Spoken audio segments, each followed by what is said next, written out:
Welcome, everybody, to Pinfalls and Passports.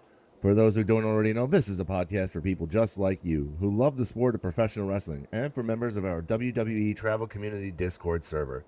Not a member of the WWE Travel Community? Come join one of the fastest growing pro wrestling communities online. You can find the Discord invite link here in the podcast bio. And don't forget to follow us on Instagram at Pinfalls and Passports, on X at Pinfalls and Pass, and TikTok at Pinfalls_Passports. And please don't forget to follow and subscribe to this podcast to keep up to date with all the things involving the wacky world of professional wrestling. My name is Dorkchop. This is Pinfalls and Passports. And joining me for this episode is Mirah. What up, y'all? We are honestly coming down from the high of Wrestlemania. We have to get back into the nitty-gritty of things, professional wrestling. During our hiatus, there was AEW Dynasty, we had Wrestlemania, we had indie shows, everything in between. We will be discussing Dynasty and that aftermath and Wrestlemania. Since Dorkchop was there for both of these events, it'll be great to hear his perspective. Yes. I was there for WrestleMania, so that'll be great to hear as well. And there's something a little bit different about you, Dork. Can't put my finger on it today. Yeah, I'm not sure either. Oh, wow, I think I shaved. No more beard chop. That's what it is. Yes, yeah, the beard is gone, y'all. He had a big old beard in Vegas. He said, yeah, that shit gotta go. And I tried to trim it up, and then I went a little too deep with a couple of the cuts, and it was just like, at that point, it was like, the only way to salvage it was to shave it off. So I apologize to our audience who was in love with beard chop.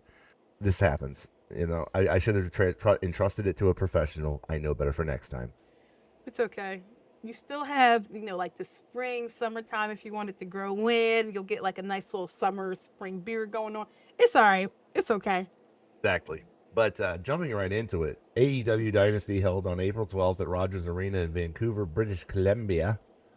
It was a great show. It was my first AEW show ever, so I was double stuffed with excitement.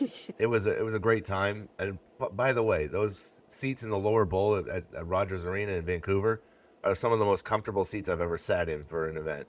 Canada wins again. Canada.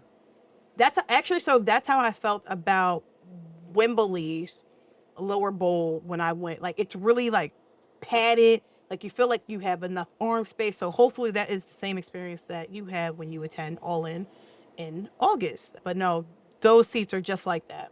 It's how you're describing. It's just like that. Oh, great! I'm looking forward to it already because I got a lower bowl ticket for All In too. So okay, good. But on the 0 hour pre-show, we had Alex Windsor defeating Marina Shafir. You're giving her hosannas there. Yes. No, I love Alex Windsor. I feel like we're getting more out of her now. I know she's in a tag or wasn't a tag with Jamie Hayter, and her being the New Japan Strong Champion. I feel like that's a great spot for her to be in. I just wish that the main card had more women, but I'm glad during 0 hour there was, I think, 3 matches technically for representation. I just wish 4. It was 4? 4 matches, yeah. No. I was saying like 3 being women's matches. Oh, right. Yeah. So, I mean, that was great, but I really wanted them to be on the main card. Out of all the matches that were on 0 hour, I feel like Alex Windsor and Marina Shafir should have been on the actual main card, or Divine Dominion in their tag match, because that was a great match, and I know we're going to get into that.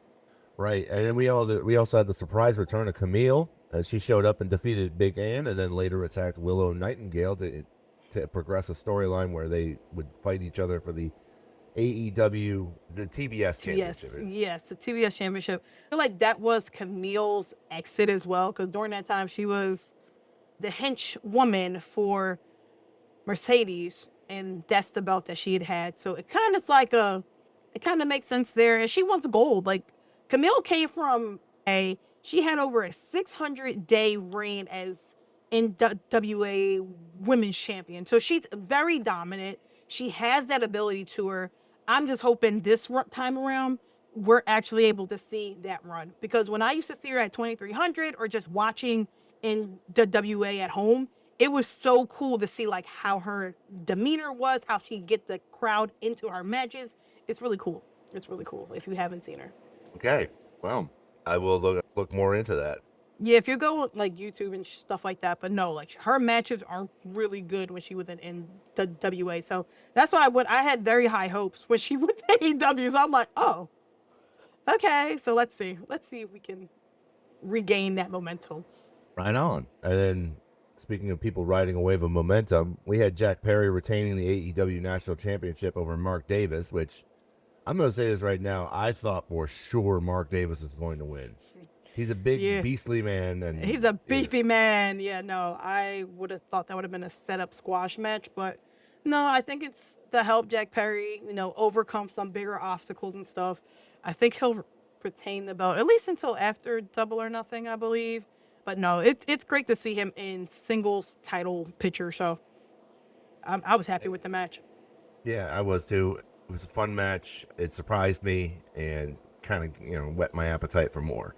Mm-hmm. And that more came in the form of Divine Dominion retaining the women's tag team titles over Maya World and who is her partner? I can't think of her name, but I thought the tag name was Maya World, but I think that's the girl. Actually, I seen Maya in Vegas, and I was like, "Hi, Maya." She had some bookings and stuff, but no, that match deserved to be on the main card. I stand by that. They did their damnedest. They put on a show. It was very much back and forth. I thought it would be kind of like a squash match, but it wasn't. It was like it kept you at the edge of your seat right before the main card started, in my opinion. Yeah, I had always wanted to see Megan Bayne live, and she just is an impressive specimen of a woman in terms of her athletic ability. And seeing her team with Lena Cross, it's so much better than with Penelope Ford. As much as I hate to say that, Penelope, Yeah. the best thing that could have happened to this in this situation was that Penelope Ford got hurt. We wish her a speedy recovery, though, and then maybe we can see how they function as a trio. Oh, it was in Maya World. That's their name. Ah, Yeah. gotcha.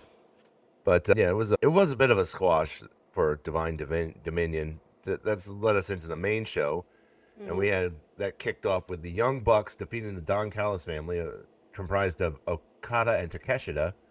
And boy, was this a fun match! Boy, was this Yeah. great! But what did we get out of that though? Like with the Young Bucks winning, what did we get out of that at Double or Nothing? We got a great match. Yeah, yeah. I love the comedy bits where like Okada put on the jacket and the headband and like trying to get the tag to Matt Jackson or the Yes. Nick. I couldn't remember which Yes. one he was trying to get the tag to, but it was like so many great comedy spots, and then just the bickering back and forth between Okada and Takeshita, and then the striking of each other, and then finally Takeshita saying, "Yeah, you're done." No, that was a tremendous match. I feel like Okada right now is just having fun in his career. Yes, I know, like before, like he's a very serious guy. So to see him in this type of form is actually really really great. And I feel like he's just having fun with it. I know Scarlett. He would say he's not really trying in AEW. Like he's not really trying, but I feel like he's actually having a lot of fun. I don't know. yeah. He definitely seems like he's having a lot of fun, and the comedy bits are coming through. It's shining through in the comedy bits. I'm Hmm. definitely seeing that. Then we had Ricochet with Chris Jericho. I'm gonna be surprised. I'm not gonna lie. I was surprised by the result of this match. Especially being Jericho, in I thought, was a Canada. shoo-in, especially in Canada, to win his return match. And seeing Ricochet not only beat him, but beat him with the lion salt. I mean, that wasn't the biggest surprise of this match. The biggest surprise of watching Chris Jericho at 55 years old busting out a top rope Hurricane Rana, and me thinking to myself in my mind, having the please don't die, please don't die. Yo, Chris Jericho was just pulling. He said, "My rent is due. I need to show these folks that yes, I was touring with Fozzy, but I'm in the best shape ever." But no, like I genuinely believe. I'm like, yo, Chris, like you can stop now. Like you don't have to do the same stuff you were doing at like 25, 30, It's like, 35 even. You can slow Daddy, down a little bit. chill. Yeah, like you can just chill out, Dad. Like calm down. But no, he looked really good. Definitely did. I mean, I went in with low expectations, and this shattered them immensely. This match was A plus, um, Hmm. with the wrong result. I really think that Jericho should have gotten the win, but it is what it is. Then we had Darby and El Idolo in a standout match here with Darby earning himself a future shot at the AEW World Championship. Fun story about this match. So Austin, our friend, got up to go get food during this match. He tried to go back to his section while Darby and Andrade were brawling up the steps. They wouldn't let him back in his section because that was happening.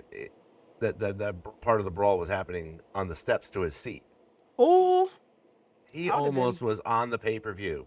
I would have been real upset. I'm like, I need to get back to my seat. Exactly. I was like, what do you mean I can't? I paid for this seat. Damn it. I'm trying to see something. That would have been me. I'm trying to see something. I know, right? That's cool though. That was really cool story to share with me over beers at the Canby. If you know, you know. Actually, no, I think it was Yale Saloon at that night. Whatever. Just name dropping the Vancouver night spots here. Like, yeah, I've got street cred now. You do. Anyway, you do. It was a great match. Especially, I'm especially was entertained by the "Take Your Pants Off" chant that went on Andrade, and then he did. Yeah. And it was like, wait, he wrestles in trunks now? Yeah. So I know he used to wrestle in trunks before.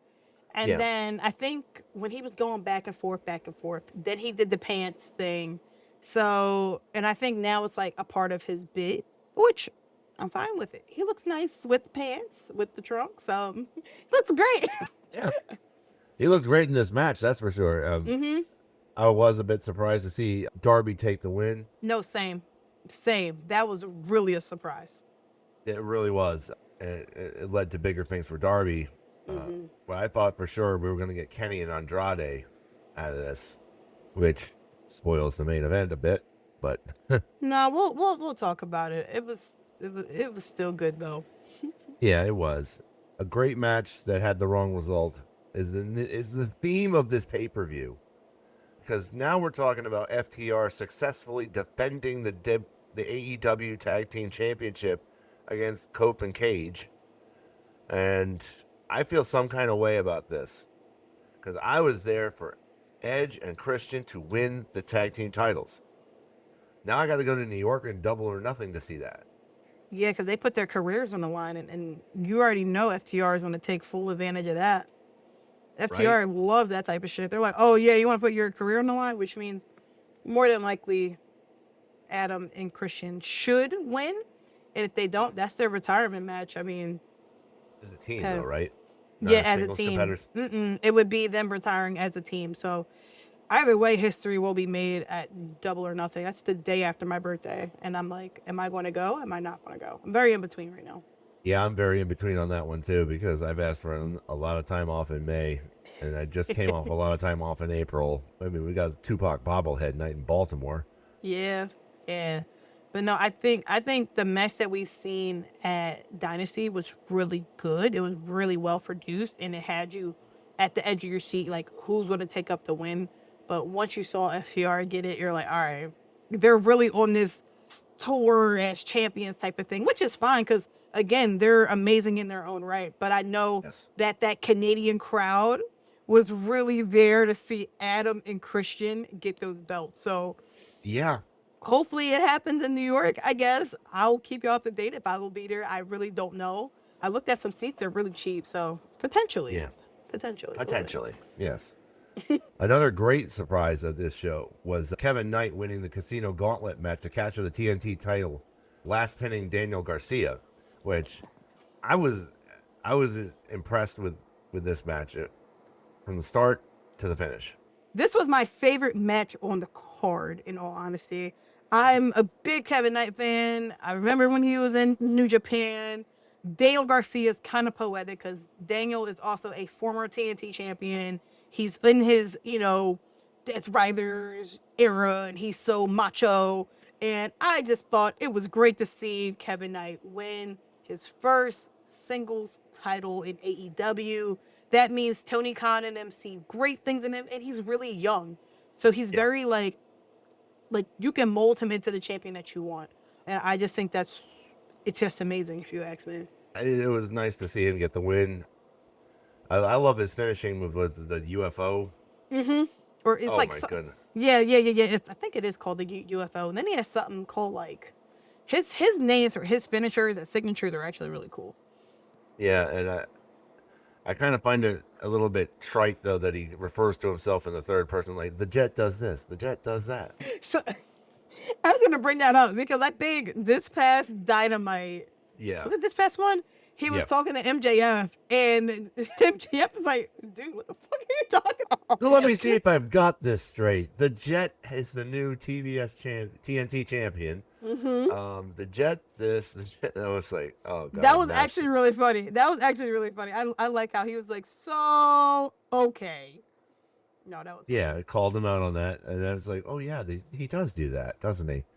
But yeah, Kevin Knight won the TNT championship in a rather impressive match, and then Thekla, the woman that you are, Thekla, retained the women's world title over Jamie Hayter, and I was bracing myself for a return from a certain Mercedes Moné. This lady getting on my nerve now. I'm just All right, just come on, I don't come know. on back. I don't know if they're saving her until they announce the Owen Hart Classic because she did win last year. That's my speculation at this point. I don't know when this lady coming back. Honestly, truly, at this rate, if it wasn't then, I don't know when it's going to be. I just don't know. Yeah, I know. Like, I was massively disappointed by the fact that she did not make an appearance on this show, but also still happy that Thekla retained the title.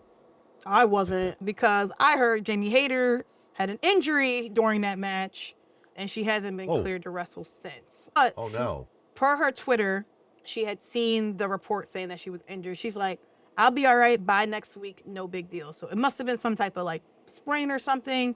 But Jamie Hayter, I need you back on TV. Like, girl, like we spoke at Big Event, and I said you will be at All In. So we cannot have any more injuries, no scares, no nothing. So, but no, that was a good match. I did enjoy their match though. So, backtracking to the Jamie Hayter at All In thing, is it because she's never competed at All In? No, I don't think she has. I don't think she has. Because I think she's missed the last couple with injury, hasn't she? Because she's been out. So, and it'll be in London, and I'm like, this is your neck of the woods, girl. Like, I have to see you here. Like, what's going on? Yeah, exactly. And then moving on, we had Jon Moxley retaining the Continental Championship over Will Ospreay. Hard-hitting match here. A lot of the moves were just like, I cringed whenever Ospreay got hit with something that remotely resembled a neck shot. So I think what they were really trying to do with that match, because I was like, I don't know if I'm taking these type of bumps like my first major match back, but I think it was just to prove like, hey guys, like I am back, I am better than ever. We're gonna keep going, and Mox retained in this case. It's good to see that it didn't go to Will. I would have loved to see the belt go to him, but it really wasn't needed, which is a good thing. That's good because I think there's more story to be told with him, but I don't know if he's quite done with the Death Riders quite yet. I'm not sure either, bruv. I'm like, I don't think he's done yet. I don't think he is either. I think there's definitely going to be more to come out of this in terms of his involvement with the Death Riders. Yep. The cheesiest moment of the night, though, had to be the return of Kyle O'Reilly to the conglomeration as they challenged the Dogs for the AAA, Jesus Christ, the AEW Trios Championship. And unfortunately, this match was very affected by the injury suffered by Gabe Kidd. I don't know about the severity of that injury, but he's out indefinitely, if I'm not mistaken, right? I believe so. He's still running his mouth, so he's fine. I mean, he's still. I'm not his biggest fan, but he's. I like his intensity. That's what I will say. Kyle O'Reilly, the last we seen him was Full Gear, I believe, if I'm not mistaken. And he was on like a good ride. Like he was on a ride during that time of year. So I'm glad he's back. I feel like we could have saved it for Dynamite, this match or something, or even to start the card off, because having matches like the Young Bucks and Okada and Takeshita, and then Darby Allin and Andrade and FTR and Adam and Christian, and then this match right before the main event, if I'm not mistaken, I'm like, it's kind of like a dip, and I don't like when when the pay-per-views have that. So yeah, no, it's just having a match like this, especially with the cheesy return, Is he here? Orange, is he here? You know. Yeah. I feel like we could have started the night out with this match. So Yeah. to me, it's just like the order of things, but it wasn't horrible. I just think I would have placed it somewhere else. I guess it made for a nice cool down. Yeah. It did before what was probably one of the best main events I've ever seen. Unfortunate result. Yeah, I mean Kenny Omega and MJF. It was my first time seeing Mr. Kenneth Omega wrestle. Isn't he great? Isn't he freaking great? He was so fucking great. I was impressed. He's a dream come true. He is a wrestling dream come true. Yes, he is. And I enjoyed every bit of this match except for the result. Because I thought for sure Kenny was going to beat MJF here. Mm-hmm. That tells you how my gut is here, as opposed to TK's booking. You were rooting for every Canadian and every Canadian. Pretty much. It's okay. It's all right. No, I thought it was a really good match. It did tell a good story. Yep. And again, like there was moments where it went back and forth and you thought, Omega won, MJF had it won, and then ultimately we got to the end result and MJF retained. But I really did enjoy this pay-per-view. I feel like it just wasn't the results a lot of people were expecting for some of these matches, which is okay. We can't always, have it our way, unfortunately, but it was a really good match. I liked it a lot. Yeah, I thought for sure when Omega hit the avalanche, one-winged angel out of the top, out of the corner, I thought for sure it was over. I thought for sure. Same. And then it took forever to get a referee down there, and then fucking MJF kicks out of the one-winged angel. That's he like no-sold that shit. Unheard of. He no-sold that shit. Yeah, I mean, I don't care that it was a long count to get the referee there. That's just something you don't do. Yeah. Come on, that move is sacred. But MJF retained after the jumping through the table. What was the move? Yeah, and then the heat seeker, and then 1, 2, 3. I feel like that probably left a lot of like a bad taste in people's mouth that was there, especially expecting Kenny to win. But I did enjoy that match. Like watching at home, I did. I loved that match. I will probably watch that match back. Yeah, it was a great match. It just led to a lot of post-match beers for me and the crew. We had to wash the taste of that out of our mouths, so we went to the Canby. We had a good time. But yeah, that was AEW Dynasty. Moving along to the event the next weekend that we all attended. It's WrestleMania. That hurt my throat. So I guess we can. I know we'll get into it, but which night did you prefer better? 2, easily. Okay. I definitely preferred night 2 easily. In spite of the results, I feel like night 1, the matches were too short, and some of them lacked the quality that you would expect out of a WrestleMania match. Yeah, I would agree. Night 2 for sure. I feel like we don't really need 2 night WrestleManias, in my opinion. I really don't believe we do. But they worked themselves into a shoot. I don't know if we can ever go back to a one night WrestleMania. You know what I'm saying? I'm like, I just don't know. I felt like the matches that they had for both night 1 and night 2 could have easily just been one night. Some of them could have been on that pre-show card. Like, let's say that you have an hour and a half pre-show and then start the show at whatever time and get it through, if in my opinion. Like it used to be? Yeah, just like how it used to be. But I know people don't want to sit in a stadium for 6 hours. Yeah, but that's an endurance trial. Yeah, I feel like people's attention spans is just shorter nowadays. That's the problem. Although I will say, sitting through WrestleMania 35, come on now, you know that experience. 7 hours. That was my first WrestleMania. I really didn't know what to expect. I thought that was the norm until I went on like social media and people were like, "This is beyond too long." And I was like, "Oh, okay, now that makes sense." But I hate to compare the two companies, but I think Dynasty was how long for their card? How long were you there? It was about a 5-hour card. Okay, yeah, so like about 5 hours. I feel like WrestleMania could be easily 5 hours and that's it. Yeah, the pacing needs to be looked at. You had the Vision challenging LA Knight and the Usos in the opening match. And this match is more known for what Speed did after the match than anything else. Right. I mean, do you remember anything in particular from this match? Because I don't. Let me think. Austin Theory screaming at I Show Speed, like, what are you doing? Yep. The Usos cheating. LA Knight, yeah. And then, On a truck. yeah. And then, was it LA Knight? No. Jey Uso got the pin against Austin Theory, correct? Yeah. Yeah, and that's what I put on my pool, and I knew I was off to a hot start that night. Mhm. I knew I was off to a hot start that night for that pool, but that was really what I remember during the match. After the match was like, okay, everything's crumbling down. Yeah. Yeah. I mean, Gunther wound up beating Seth Rollins in the next match, and that match is more known for the nastiest spear I've ever seen, hit by the returning Braun Breaker, than it is. Not to say that wrestling was bad, but it was a standard rinse, lather, and repeat kind of match between Gunther and Seth Rollins. It wasn't anything memorable other than Gunther made him pass out in the sleeper hold. Where have I seen that before? I, Yeah. are, are, PC.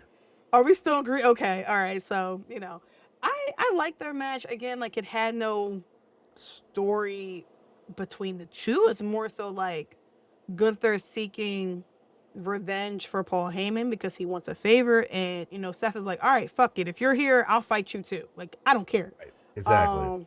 I liked Braun's return because it gave him that edge, and he looks really good coming back. With Gunther, I don't know where we taking it because we didn't see him this past Monday Night Raw, I don't believe so. No, we didn't. So And we'll I see. think they're for reasons that we will get into when we cover night 2. Yeah. So I'm like, we'll see. But to see that is now going to be Seth Rollins and Braun Breaker going forward. Yeah. I'm cool with that too. It did lay a good foundation for the future rivalry between these two. Jacob Fatu and Drew McIntyre had one hell of an unsanctioned match. Yeah, they could have just called it a street fight, honestly, truly. Because I hate when they're going, he's not liable for anything. And this, that, and the third. I'm like, okay, here y'all go. And like to me, they don't even do anything that's like different, in my opinion, about it. No. But I feel like the one that happened in Toronto with Sami Zayn and Kevin Owens. One thing, our Canadian audience will correct you on this. It's Toronto. That is true. They will correct me. But like at Elimination Chamber, that was an actual unsanctioned match. I like every time I see one, I'm like, ugh. Like the lights are out. Like the lights are supposed to be out. It's supposed to be just a spotlight following them. It's supposed to be that type of vibe. I hate when it's still you see all the advertisement around the damn ring, and I'm like, this is really y'all taking me out the element. But Jacob Fatu does secure the victory over Drew McIntyre.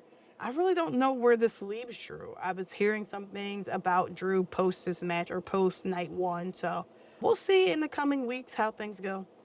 Yeah, I hate to think that it's going to lead to him being all elite, but you look like you've got something to say, Mirah. I mean, if it is true, I told Tony Khan, cash the check. Just write the check. Just write the check. Put extra zeros on it. Get it done. Because Drew McIntyre, he has a good 8 to 10 years left of his career. He's in phenomenal shape. He can be a good babyface. He could be a good heel. I think AEW is lacking heels, but I don't see him leaving for real. I really don't. I think they'll come to some type of agreement with him like they have in the past. It just sucks because I'm like, he should have just gone in as champion, in my opinion. And I love Cody Rhodes. Yeah. It does feel like they kind of screwed him out of his big moment at WrestleMania. Rhodes, but I feel like it should have just been Drew going into Mania with that belt. Yeah. But Liv Morgan won the Women's World Championship from Stephanie Vaquer. Obviously, the numbers game got involved, but I'm sorry. This match made Stephanie look stupid. The way that the interference played out, and then she celebrates taking out Raquel and Roxanne, only to be shoved into the stairs by Liv. Like, why are you celebrating? You know there's a third woman there. Trouble. That's me. Cherry lips and bad energy. I don't know. I mean, I think this whole feud wasn't a good fit for Stephanie, but they didn't really have anything else going forward. I think they knew they wanted Liv Morgan to win that championship. Again, you also have the Judgment Day aspect of it. They're crumbling because Raquel may get tired of, helping Liv retain stuff. I don't know if you've seen the interview or something, because I think Liv had camera crew basically that whole week of WrestleMania. And after she won the belt, it was something where I think Stephanie had said to Liv during the whole, build up, like, oh, you can't do anything without your friends. Liv goes, yeah, I know. And she's like, yeah, I am going to have my friends. So I'm like, I don't know if that's going to play into the factor with Judgment Day, if we're going to get another rematch at Backlash or even Monday Night Raw between the two. I also think Liv will retain in this, but I'm like, I think we're starting from scratch with Stephanie Valkyrie, or send her to SmackDown. She really hasn't done much on Raw since even, getting there, besides beating, was it Io for the championship, if I'm not mistaken? I think at WrestlePalooza, because that was when Naomi had to, So I'm like, that was like the best match she's had with that belt with Io, in my opinion. Outside of that, they haven't really done much with her. So have her go over to SmackDown, that shakes something up over there, send some people from SmackDown over there, and then just give it a fresh look. Like, just freshen it up for both. One match that'll get everybody excited here. SummerSlam, Rhea Ripley, Stephanie Valkyrie. Yeah, like, as I'm saying, like, just shake it up. Just shake it up, because if we don't have anything for her at Raw, she lost the belt, she has her tail between her legs at this point. What more can she do? If she gets a rematch and lose, what else are we going to do with her again? Exactly. It seems like they want Liv to have this belt for a good time, so I don't know. But I feel like this match did not let her have like a good look to her. Obviously, she's very popular, very over with the crowd, but professional wrestling wise, not a good look for her. No, not at all. So then we had a fatal 4-way for the the women's tag team match title, and this led to the big surprise of the night, which was the return of Miss Paige, Saraya, whatever you choose to call her. This was the point I lost my voice, everybody. I lost my voice once she came. My voice was already gone, mind you, y'all. Yeah. But it was done for after this. Oh yeah. No, and when they won the titles too. I mean, when I heard an old friend, I was like, oh shit, no, they did not. And then out comes Paige, and yeah, I had to do everything in my power to keep my voice restrained because I was saving it for karaoke on Sunday night. I was done for. Doomed. I was doomed. Because I was talking to Katie earlier that day. She's like, well, is she cleared? And I'm like, I don't think Nikki's cleared. I think she's still in that boot. And, social media, they were posting everything basically like head up. Like, we did not see either of their feet. And I said, I don't think she's cleared. And I said, Katie, I'm like, I bet you it's going to be some type of backstage segment. Nikki's going to look at Brie and say, hey, I called up a whole friend. What the hell happened? She get on the stage. She had her John. And she's like, I just had surgery. I had to call up. I said, this is great. God is good. This is great. I was like. And then the screech happened, and then out comes Paige, and we're all going crazy. And the result was pretty much a foregone conclusion after that. It was kind of like Triple H or Shawn Michaels handed me the script for night one. Mm-hmm. Yeah, and it was a great return. It was a great moment. It was actually a really good match too. Just too short. Yeah, I think they had one of the longer matches that night, surprisingly, which is crazy. 8.5 minutes. Oh, never mind. Nope. X notes. Yeah.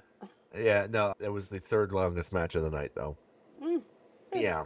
And then Becky and AJ, which, again, we kind of saw the result coming. I was hoping against hope that AJ would retain to put Becky down for once and for all, but when you realize that Becky's more full-time than AJ, you also realize that was the way they had to go. Had to go that way. As a fan of both women, I was just more so in the middle of like, whoever wins, but I had a feeling Becky would regain the belt because, again, like you said, she's on TV a lot more. She's more active. She can do a little bit more with the belt. Now, she drops the belt to like Soul or a Lyra, anybody like that, that would be awesome. But right now, it just makes sense. Definitely does. Holding back a cough here. No, you're good. There's gotta do. Yeah, Dork's got that post-mania COVID. It's okay.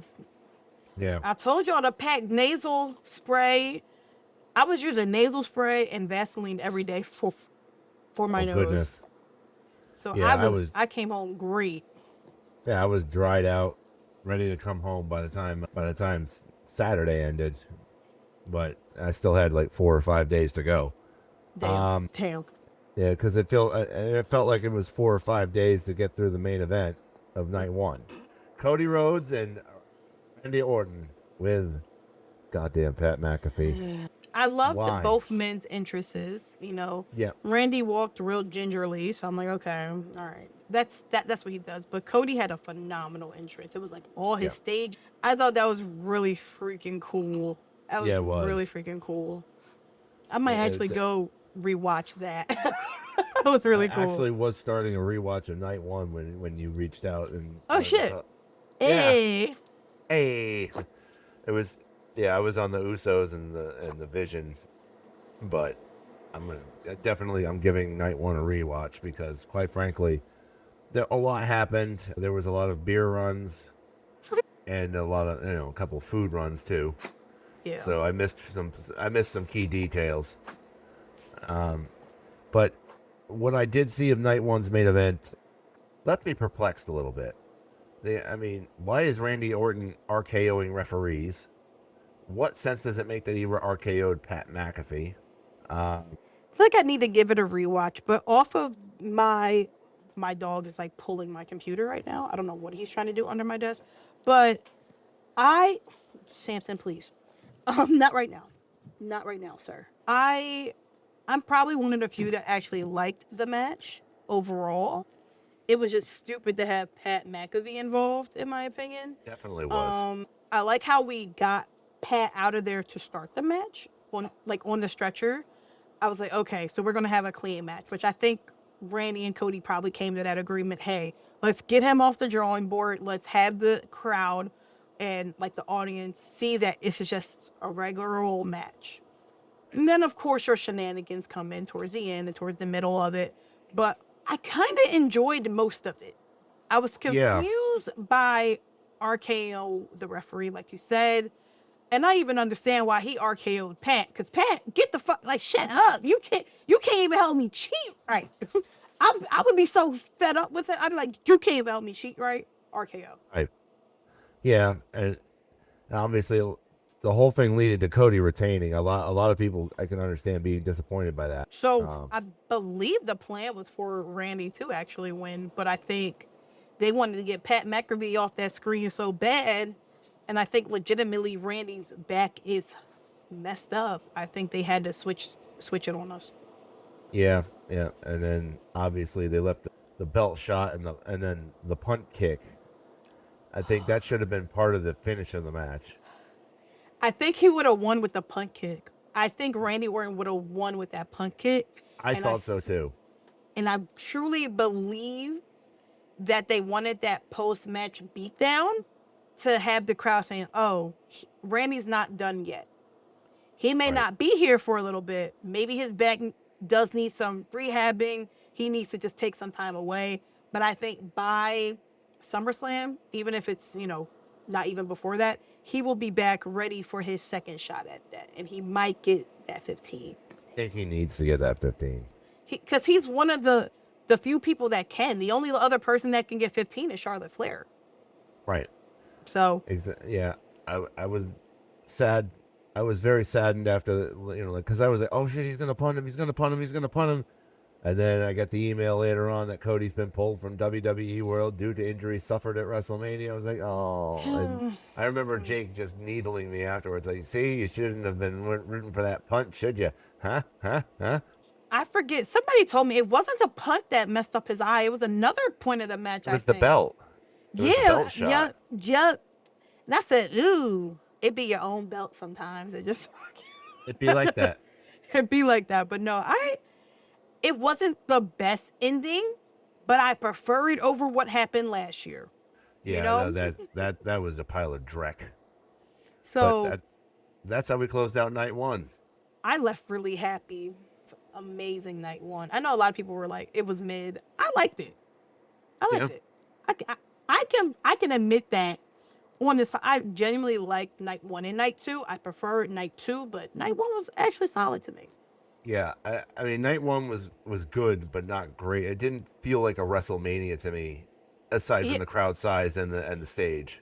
it was probably just because, like, we were expecting more or however, but I Yeah. think what draw people out is that there were so many ads. And the fact that you have so many ads Yes. over the time length of matches. I'm not saying you need 15, 20-minute matches, but for your big matches like Liv Morgan and Stephanie, Cody and Randy, even Seth and Gunther, those matches need at least 13 to 18 minutes, in my opinion. Let them Exactly. tell the story. Let them But cook. yeah, but I like even with like even that tag match. You said the Fatal 4 tag match was what, 8.5 minutes? 8.5 minutes. Like there was there was 8 women, 9 if you count Nikki on the outside. That match should have been easily 15 minutes. Right. It should have easily gotten more time than it did. Yep. I mean, So, even 10 minutes. yep. I'm just like, Yeah. what is going on? But I think that's where like a lot of people, and I've talked about this before here. I feel like with the WWE, they're so ad driven right now. You're getting more ads and more everything. Like you'll see the stars more on the ads than in the ring. Yeah, they're a very revenue-driven business. They're about maximizing revenue right now than actually quality product, Yeah. which is sad because sometimes you get night one and then you get night two, which was infinitely better in my book. Yes. Yes. We kicked off night two with a hot start between Obafemi and Brock Lesnar, and I really I thought for sure that Oba would squash Brock. That part was not a surprise to me. I mean, him coming back from an F5 and hitting the end of, or not the end of days, the fall from grace, Hmm. hitting that and then pinning him clean. That part was expected. I expected it to be an under 5 minute match. That part was fine. But then seeing Brock take his gloves off and his boots off, that's why we didn't see Gunther on Monday night. And he threw up the X too, which Yes. meant it was real. I know. Some people may notice, not notice. When you see the X get thrown up, then you know it's real shit. Like like something's happening. Yeah. And you've seen the emotion from Paul Heyman, from Brock Lesnar. That was probably the most human we ever seen Brock Lesnar. In all Exactly. honesty, even though I didn't have a voice and I was at the bar saying bye bye bitch, I was like bye bye bitch. I threw up my Rest best in Seth piss, Rollins. bozo. So, but no, I think we might have some stuff. Maybe they're working out some type of contract for him. Like he's like, I'm done. This was the match for me to end on or whatever with Oba, but I Yeah. think they might be able to talk him into one more, and that would be his final. In Minnesota against Gunther. Mm-hmm. Yeah, because that it's obvious that's what the favor is. Yeah. Yeah. Exactly. So we move from there to the match of the weekend, the Intercontinental Ladder match featuring Penta, Rey Mysterio, Rusev, Javon Evans, Dragon Lee, Dragon Lee, and JD McDonough. JD McDonough.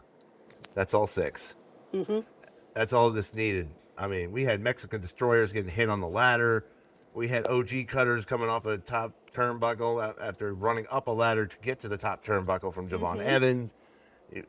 Rey Mysterio still looking as good as ever. Yeah. And all this chaos. It was a beautiful car crash is the best way I can describe this match. It was amazing. And it really elevated Penta and the Intercontinental Championship. Yeah, although like it had no like true build, the men were able to just really work together really fucking well. And it Yes. just made sense. Like you had your big guy, Rusev, in the match. You had your, your agile Javon Evans. You had the lucha style. You had your grit and striking of JD. So it was a good mix of men in that match. And honestly, at one point, I didn't know who would actually win the match. I had No, a neither did theory I. that Penta would retain. I thought they may put the belt on Javon, but I think it was still a little bit too early for him. But I was like, maybe JD will climb the ladder. I'm like, maybe Dragon Lee will. I really did not know. Yeah, no, I had no idea where they were going with it, but I loved the story they told in the ring, and some of the spots were just plain insane. It was par excellence, chef's kiss. Yes. It was a great match, and it was the right result. I feel like, I mean, because Penta is probably the biggest star in the match aside from Rey Mysterio. 1000%. Speaking of stars on the rise, how about that Trick Willie? Whoop that trick. Whoop that Can trick. we talk about that ridiculous fur coat that he was wearing? Yo, I think he needed something like that. He's very over the top. He's just himself, but just like personified when he's in character. Yeah. And I felt like that was like, I'm like, wait, this thing go longer and longer. I said, okay, all right, okay. All right, Trick Willie, we see you. Yeah. But it was great. It was a lot of fun to watch unfold. And it was like, oh my God, this is getting more and more ridiculous by the second. He'd look back and be like, no, we ain't done yet. Yeah. Because I was like, what was it? During the match, I was convinced Sammy would retain low key. I was kind of convinced. Really? I'm like, I wanted Trick to win, obviously, but I'm like, they may have Sammy retain this with some like underhanded win. So when Trick did defeat Sammy, I was like, oh, okay. I'm not mad about this. I wasn't shocked by the result, and I was not mad at it either. I mean, it successfully executed the double turn that I've been calling for a few weeks now. Yeah. And I enjoyed it. It was fun. It was a lot of fun. And seeing Trick hug his parents and say, you know, and hoisting that belt with Little Yachty, it looked like it was where it belonged.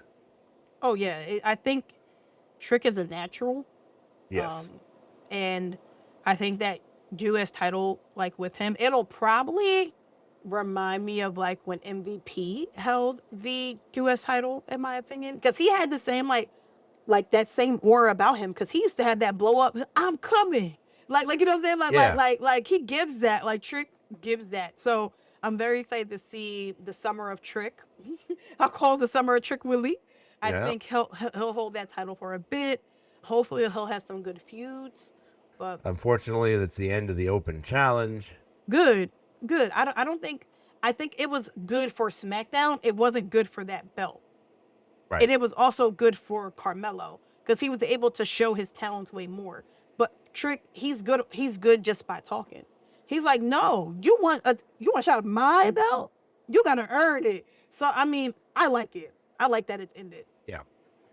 Yeah. It really fits his character. And it was speaking of characters that needed their aura and credibility restored, we got it.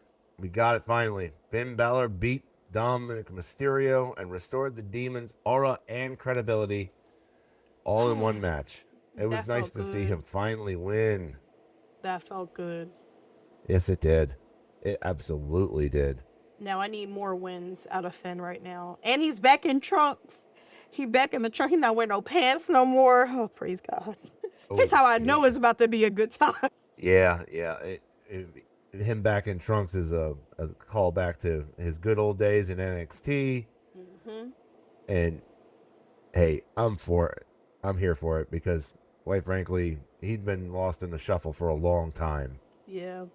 I think Judgment Day was good for him, but I think it just like dragged too long. And he just got stuck there.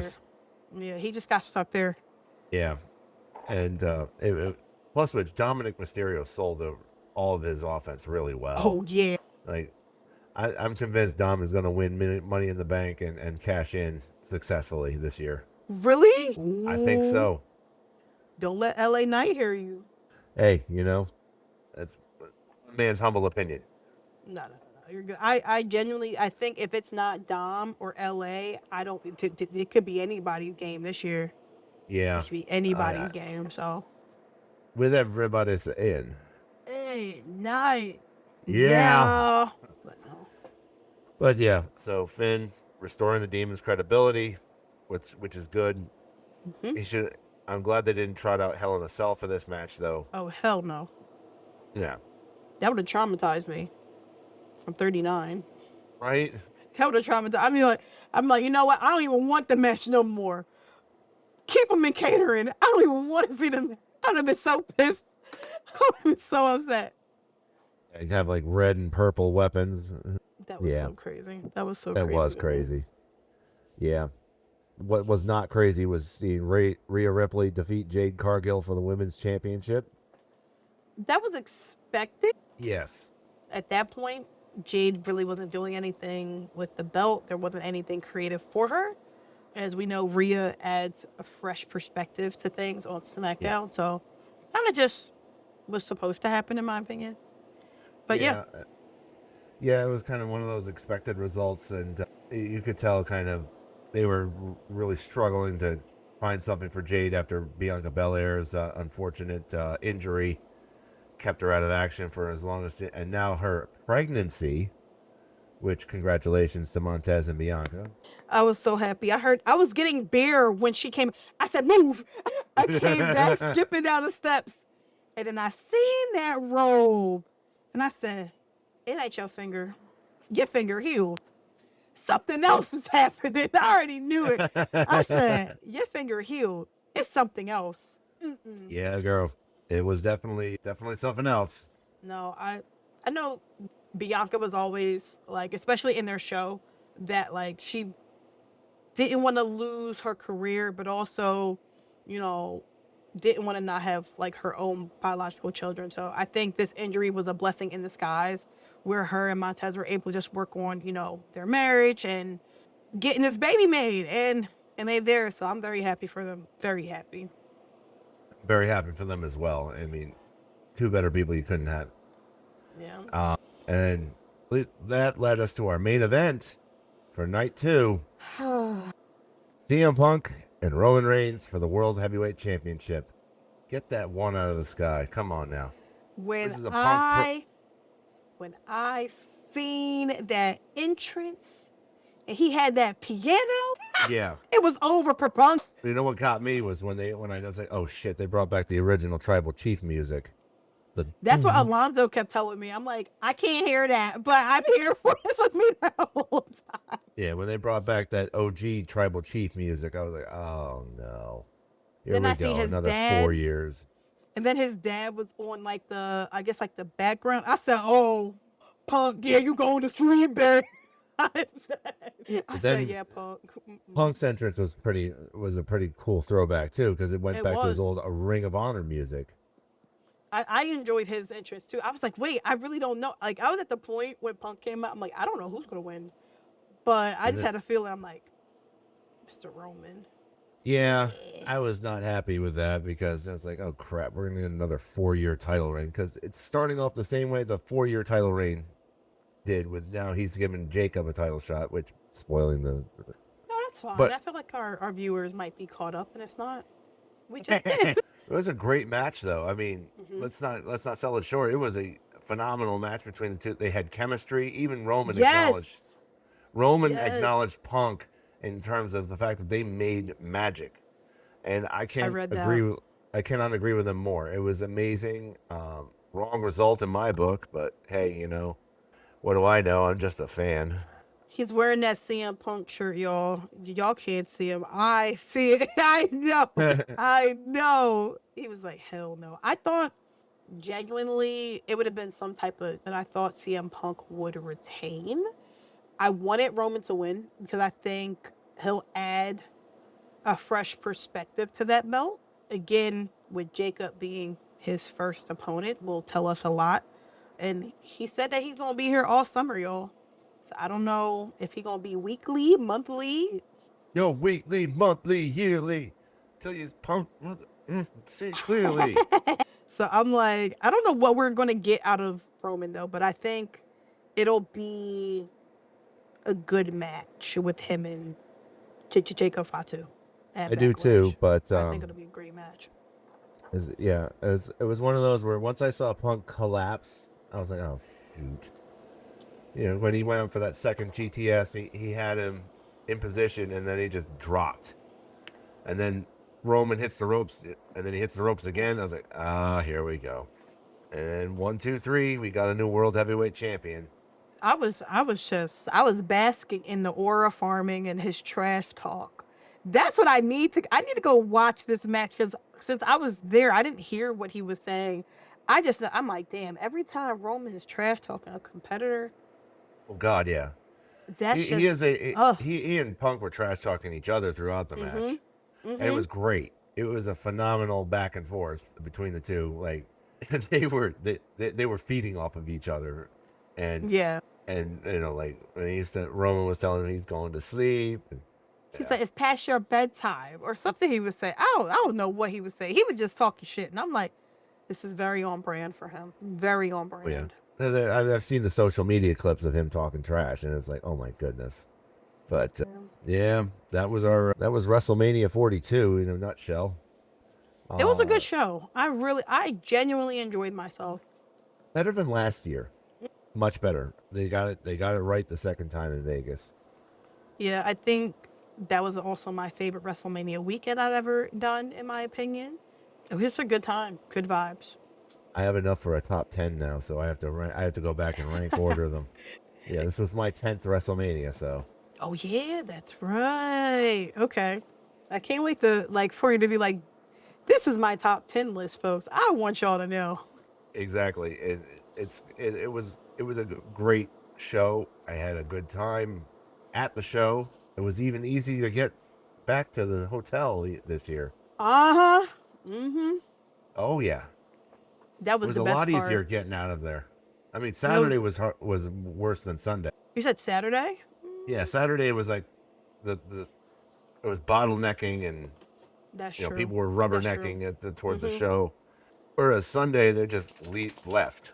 That is true. I think what did I do? I think I had got like a car service. I'm like, can y'all just take me back after Sunday? I was so tired. I'm like, can we just get a car back, y'all? I did not take a car back. I walked back to Excalibur. It wasn't bad though. No, it was not. It was definitely a lot better of an experience this year than last.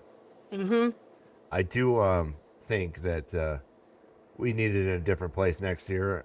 Obviously, not its current location, because I'm not flying into a war zone. Nope. And yeah, but I would like to keep my streak alive. I would like to have a 5-peat. Some folks may say America is a war zone, but I'm definitely not going over there. I'm definitely not taking that trip. I know like a lot of guys will go, and that's fine. I mean, it's just easier for, guys to travel and stuff in general over there. But me personally, my 4-peat will probably end here, unless, like you said, it does change. I'm hoping it does. Kind of hoping it doesn't for my pocket, but we'll see. Have a year to recover, and then we'll see you at WrestleMania 44, huh? Yeah, I'm like, just give me a little minute. I know a lot of people are like, see you at the Rumble. So you might see me at the Rumble if it's somewhere warm. Yes. That I would not be opposed to. And I feel like for a lot of our server members that, aren't into like AEW and other shows, like they're trying to figure out when are they next going to see folks and stuff like that. So I think the next big event would be SummerSlam. And then once Survivor Series announced, I guess that, and then it'll start right back up on the road to WrestleMania. So we'll see. Yeah, we'll definitely see. I just hope that we get to see each other sooner rather than later. Obviously, you and I are going to see each other in Baltimore in May. Yeah, so I'll see you in a few weeks. I'm not even like, I'll see you in a few weeks. Yeah, I'm not even impressed. I'll see you in a few weeks. But I know for like others that are farther away or on like the opposite side of the country, it's like, dang, when am I going to see you guys again? I really don't know. But whenever it happens, we will see you. Hell yeah. It's always going to be a party. Danny booked the bus wherever we're at. Book a bus, Danny. That's his job. Right. But no, it'll be a great time. From the bottom of my heart, I feel like this was my favorite WWE WrestleMania trip. All honesty. Yeah, I think this one kind of really captured some of the magic that we had at 40, but also kind of built upon what we did in Vegas last year. Exactly. Yeah. Of the server trips, this has been my favorite. Yes, yeah. Like I feel like this has been my favorite server trip for sure. It absolutely was, and I wouldn't hesitate to do it again wherever we wind up going. But unless there's anything else you have, Mirah? It's April 25th. Go Birds! I know we're still early, but the draft has been happening in the last few days, and we acquired some great players. And I'm Yeah. extremely excited. Yeah, the Patriots address some needs. Might need to address the coaching situation. Y'all Hey, can have yeah. him after June 1st. Y'all can have him after June 1st. That No, is I was talking about the coaching situation. Oh. Yeah. Well, I was saying, like AJ can come on down, yes. yeah, AJ can go over there, but we'll see. Your coaching situation's a little messy right now. Little messy. But no, I'm just so excited. I'm still riding the wave of like WrestleMania, so I'm just really happy, honestly. And I'm so happy to have met like all the people that I have. For those I wasn't able to meet, I'm sorry, and I hope we get to connect in the future. But I had such an amazing time. Exactly. I had such an amazing time. I mean, between participating in events, organizing events, just meeting people that I hadn't met, $3 margaritas, karaoke, party bus. Yes, I got a little crazy on the party bus. This is true. You had fun. You had fun. You didn't get crazy. You had fun. Yeah, and I had people feeding me shots. Hey man, here's the jack that I had to buy in the. I was like, oh, for me. He Yeah, said, "This is great." This is great. Yeah, man, No. it was a great time, but definitely looking forward to the next one, wherever it might be. And on that note, I think we can wrap this episode up, and then maybe run it back with another one. And we have been Pinfalls and Passports.